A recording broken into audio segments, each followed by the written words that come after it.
Can Yaman ha soltado una bomba. Y no tiene nada que ver con sus últimos proyectos de película.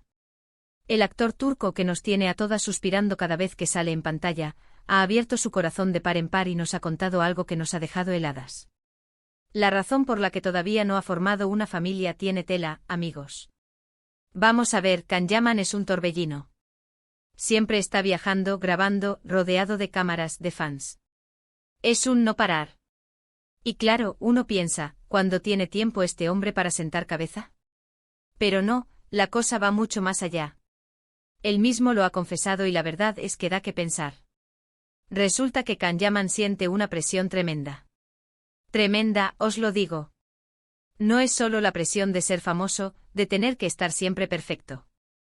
Es algo más profundo.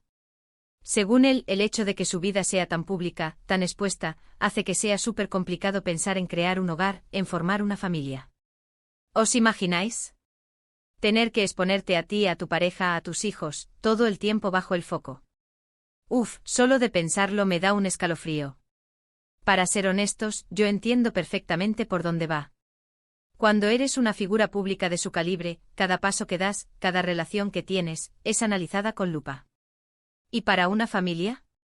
Es algo sagrado, algo que uno quiere proteger. Si cada vez que vas a comprar pañales te siguen los paparazzi, pues mal vamos, ¿no?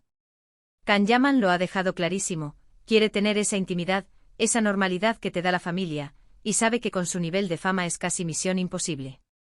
Lo que yo creo que está pasando aquí es que Can Yaman está en un momento de reflexión. Se da cuenta de que su carrera lo ha llevado por un camino muy intenso, y ahora está valorando qué es lo importante de verdad.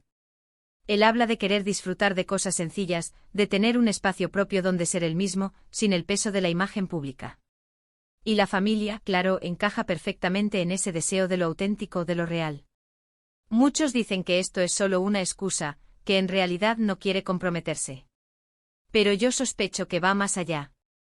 Creo que él valora muchísimo la idea de tener hijos, de ser padre, pero es consciente de los obstáculos que su propia fama le pone.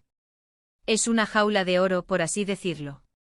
Tiene todo lo que el mundo considera éxito, pero le falta esa libertad para construir algo tan personal y vulnerable como una familia, sin que esté expuesto a todo y a todos. Y esto, amigos, nos lleva a una pregunta importante: ¿puede alguien con una fama tan estratosférica realmente tener una vida familiar normal y protegida? Can Yaman nos pone sobre la mesa un dilema muy real. No es solo su caso, es el de muchas otras celebrities. ¿Hasta qué punto el precio de la fama es sacrificar las cosas más íntimas de la vida? Él mismo ha dicho que hasta que no encuentre la manera de proteger esa burbuja familiar, esa intimidad, va a ser muy difícil para él dar ese paso. Y la verdad, yo lo veo valiente por reconocerlo. Es más fácil decir no quiero que decir no puedo porque el mundo me asedia constantemente. Así que ahí lo tenéis. Can Yaman, el ídolo de masas, nos revela su talón de Aquiles. La familia, ese sueño que parece tan cercano, se ve un poco nublado por la lente de los focos. ¿Creéis que Can Yaman encontrará la forma de compaginar su vida pública con la paternidad, o la fama es un muro demasiado alto para construir una familia?